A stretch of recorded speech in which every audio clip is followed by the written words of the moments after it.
Good afternoon. This is David Stevenson. We're continuing our Progressive Soup discussion with Chris Donovan.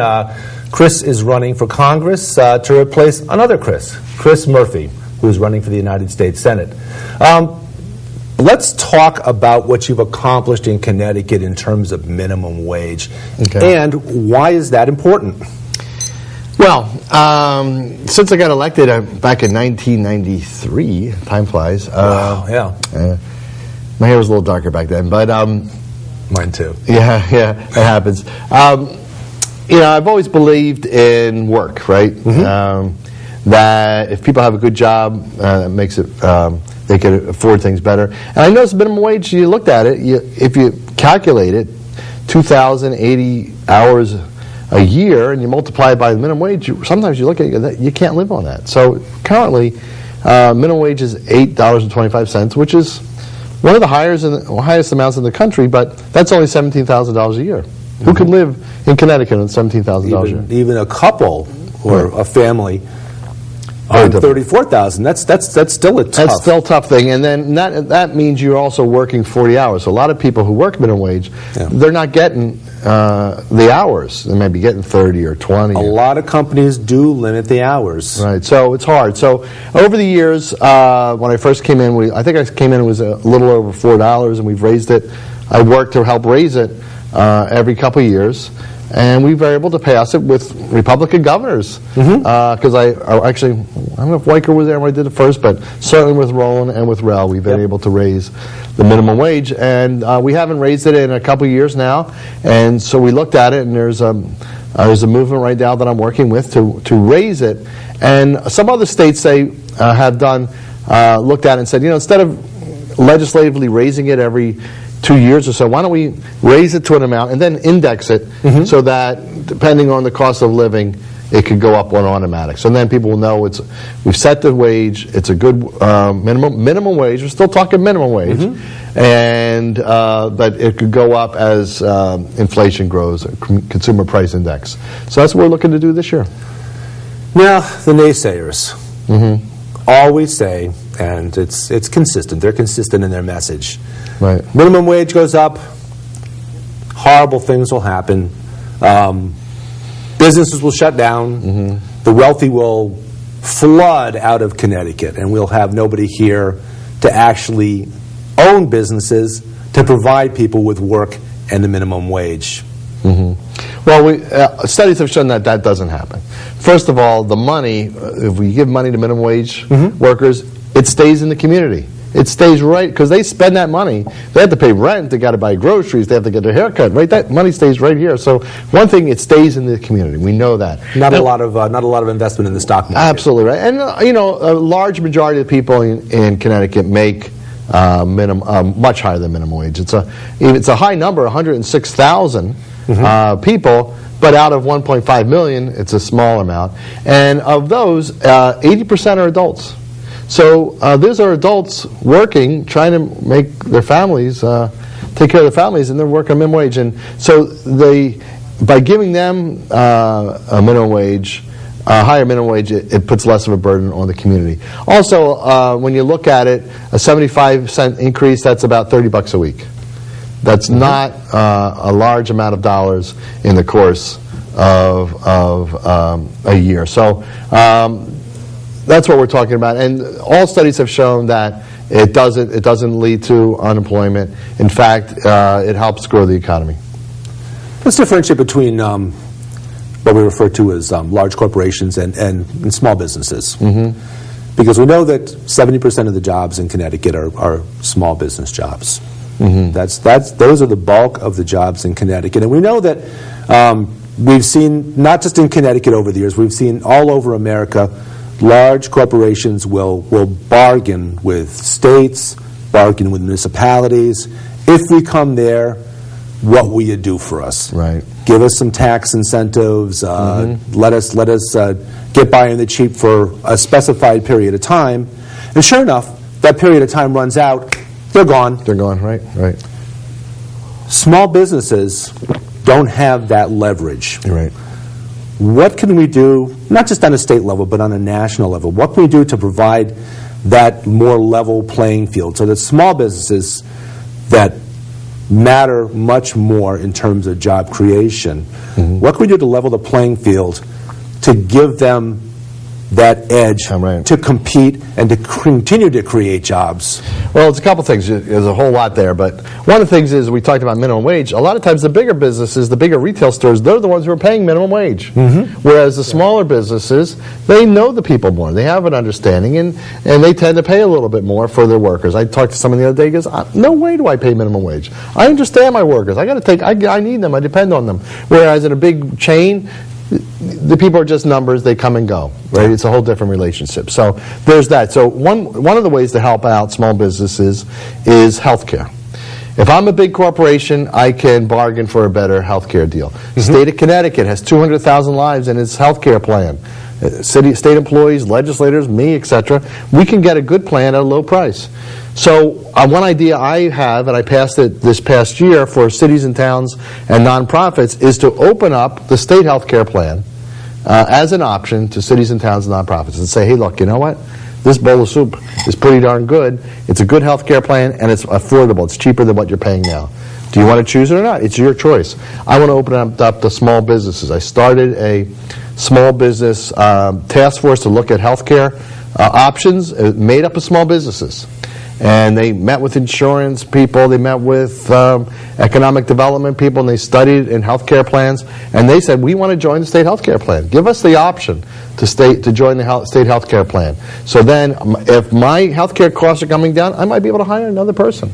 That'll help them. The also thing we want to do is work for, in terms of the big businesses, medium-sized businesses and small, is to work with our education system, whether it's the VOTEC schools or the community colleges particularly, and design... right here at Danbury, Henry Abbott Vocational Technical School. And work with them and say, what are the skills you need? And maybe if you can actually come and help us with the curriculum, so that if you need welders or various other types of skills that you're not finding out there, we can design our curriculum around that, and they'll come out to work for you.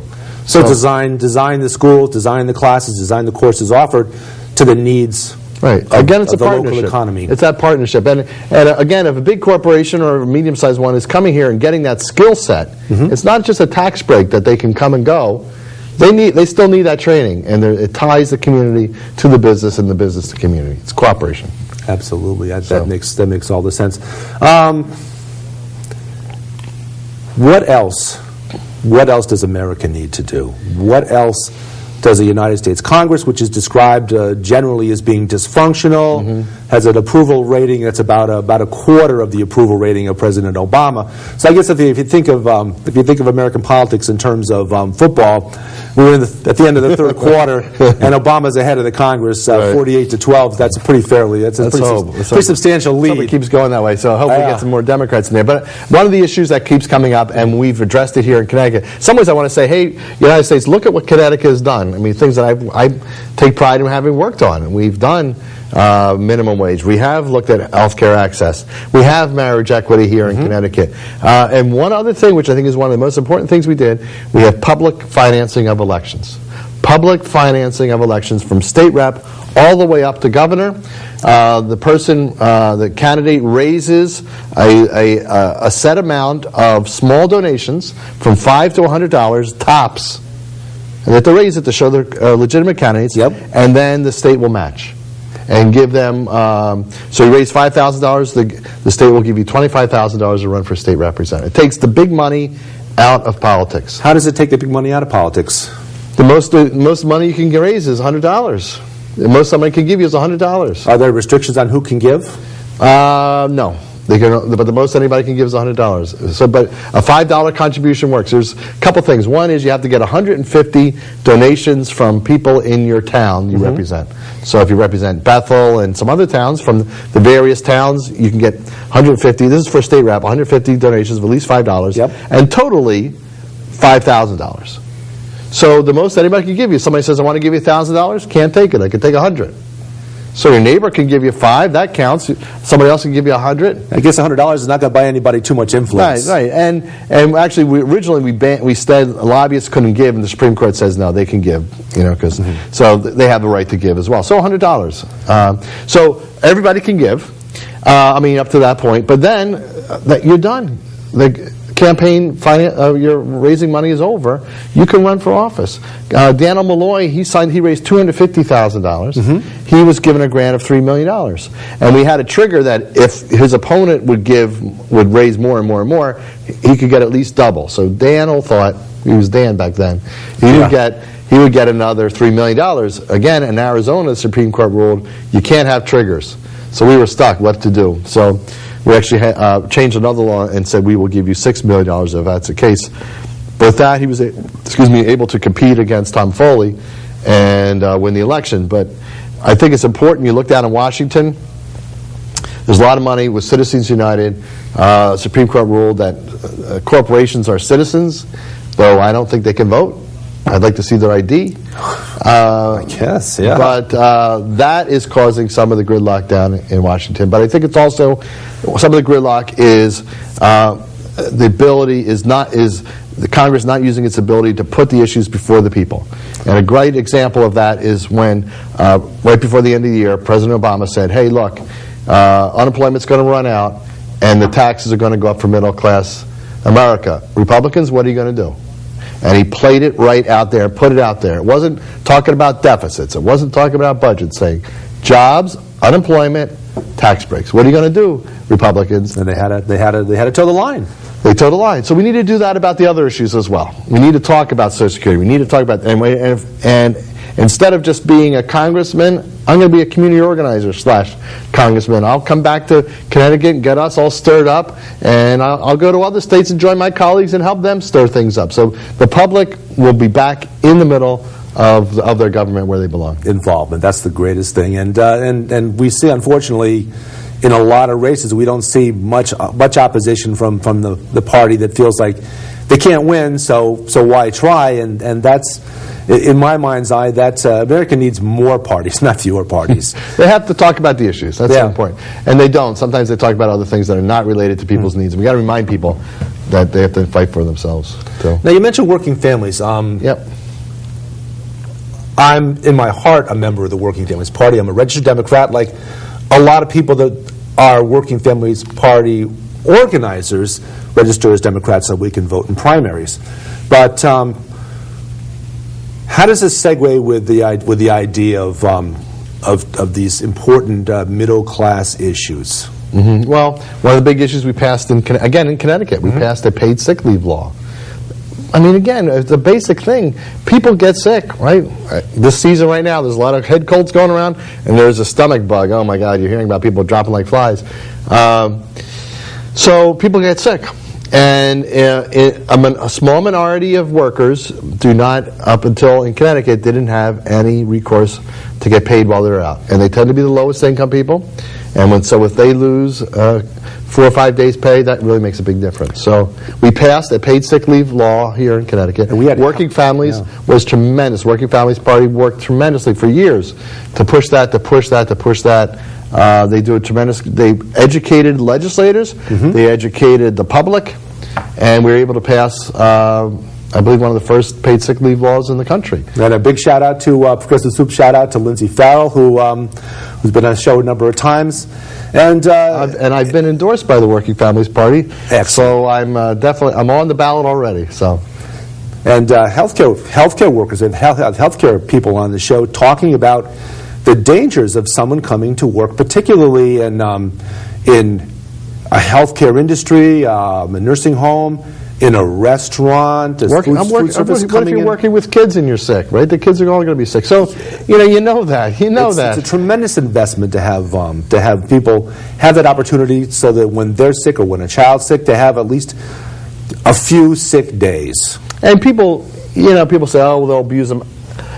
I bet there are some people who take advantage of anything. But you and I, we probably have worked our lives, and we've had sick. I don't know how many days.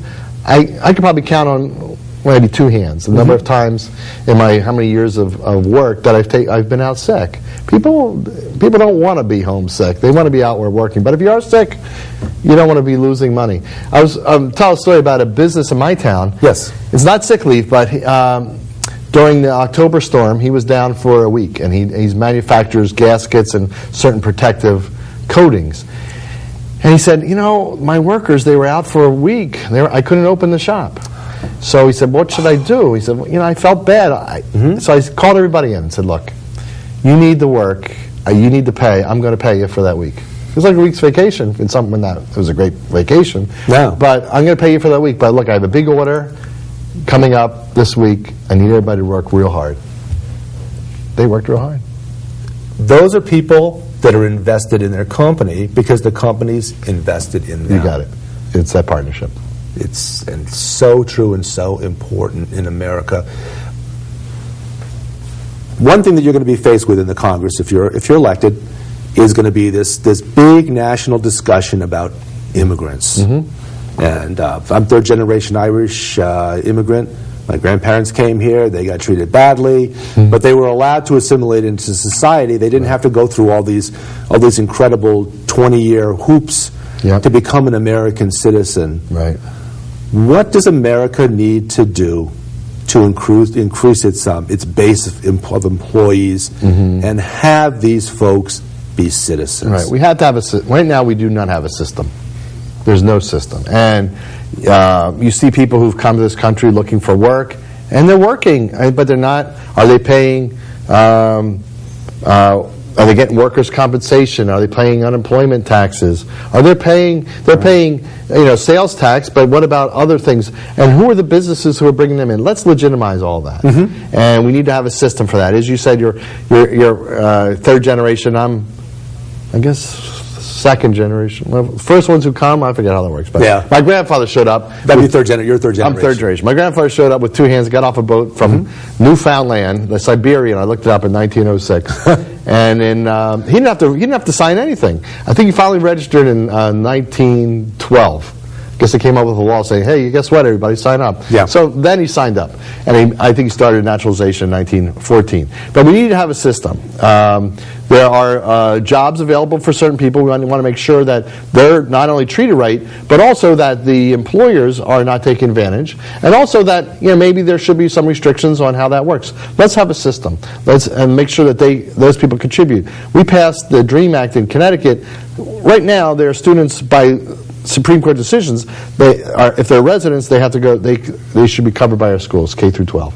What happens after K through 12? What happens to this? They might have come here when they were 2 months old. And their whole life is all. A lot of them did. A lot of kids that were born here, whose parents weren't able to become American citizens yet, only because the laws. And we need to know onerous. Who's here, right? And set up a system, a method for those people to become residents, legal residents. So I think we need to work on that. Get everybody down and say, stop all the rhetoric.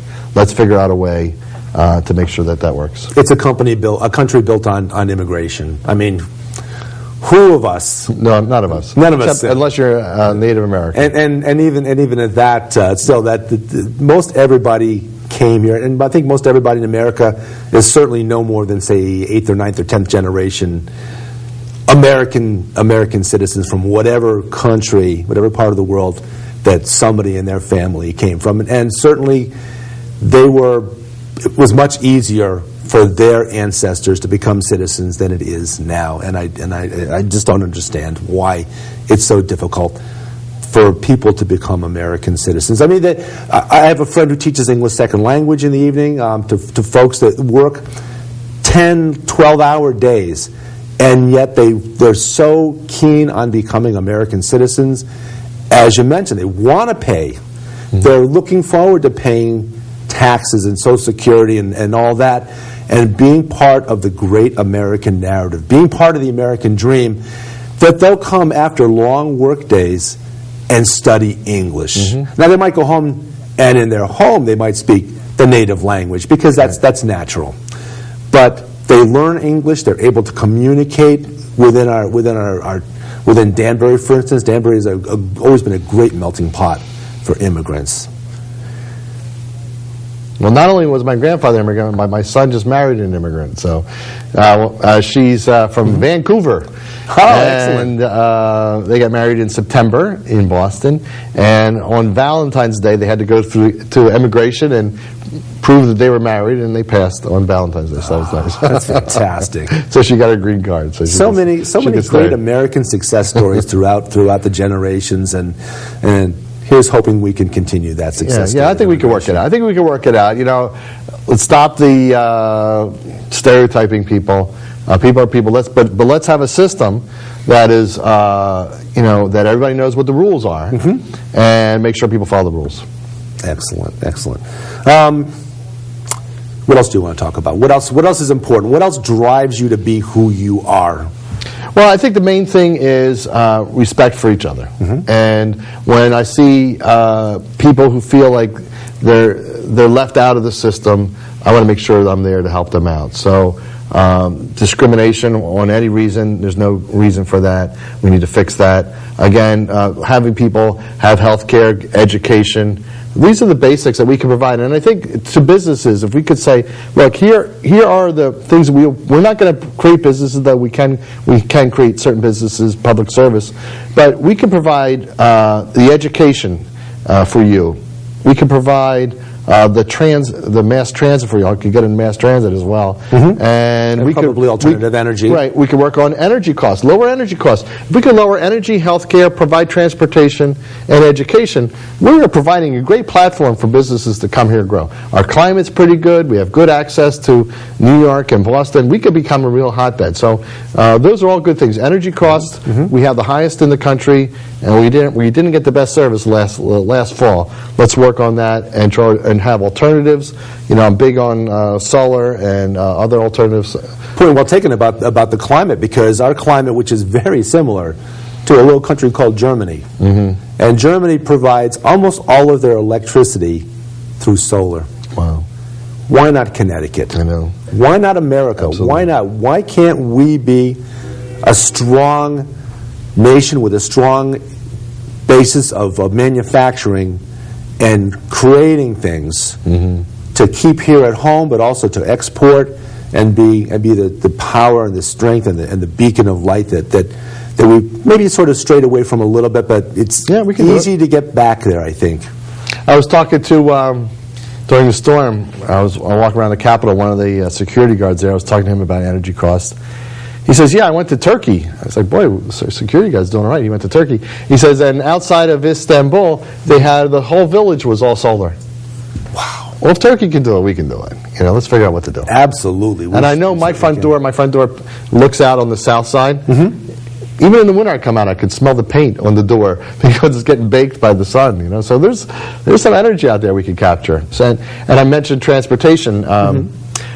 Again, since I was elected, I've been trying to look at more mass transit, maybe because I came out of the Philadelphia area, which has a lot of mass transit, and I'd see infrastructure here in Connecticut was not being utilized for mass transit. We have a train track that runs from New Haven all the way up to Springfield, Massachusetts. There is really no commuter traffic on that. We were able to get some federal dollars. We have some state dollars set aside. There is a plan to start that up. I worked really hard on that. And we're going to get a commuter train with a little bit of a high speed. I don't know how high it's going to go, but it's faster than... And take some of that congestion off 91, which will take the congestion off 95. Because everybody from 95 isn't just coming from New Haven. They're coming from all up and... Down to New Haven and down and it just south. Clogs everything up. So, and we can look out this area and make branches to that as well. So there's things that we can do. We have infrastructure. Our cities were grown around these train tracks. We can use that infrastructure and create new ways of getting people around. So that's exciting what we can do about that as well. And when I go to Washington, I will really push to make sure we can do that, because it's so necessary. I was in China, and they were doing mass transit everywhere, and cars. They're booming. Their government is invested in their infrastructure. We need certainly with a high density population like in Chinese cities, you probably need. There's a great model for us because they must have an incredible mass transit system, or they'll just be total gridlock. Was gridlock, and apparently they said my wife had been there earlier, like maybe 10 years earlier. She says there's no cars, it's all bikes. Well, when we were there, all cars. very few bikes. And our tour guy told us that there are so many cars that by your license plate you can only drive certain times of the week. Interesting. Because there's too many cars and they need to do more. And they're investing in high-speed rail. They're kind of a country where they can just say, we're going to go through your house and do it, and there's nothing you can do about it, which is not the way to do it. But here we have the right-of-ways already. We have train tracks already that are not being utilized. It's all been established by over the last 100 years, certainly, yeah. So we could do more on that as well. So I think that's exciting. Again, alternatives, saving energy, saving fuel, having us be more self-reliant, not depending on other countries to do that. So there's a lot of things we can do in that regard. A great look to the future and great things hopefully in store for America. Yeah, that's right. That's what we're doing. Thank you for joining us. Thanks, David. Pleasure to be here. Thanks. Chris Donovan, I'm David Stevenson. Chris, a candidate for the United States Congress in the 5th Congressional District. And thank you very much for joining us, and enjoy your day. And then we just,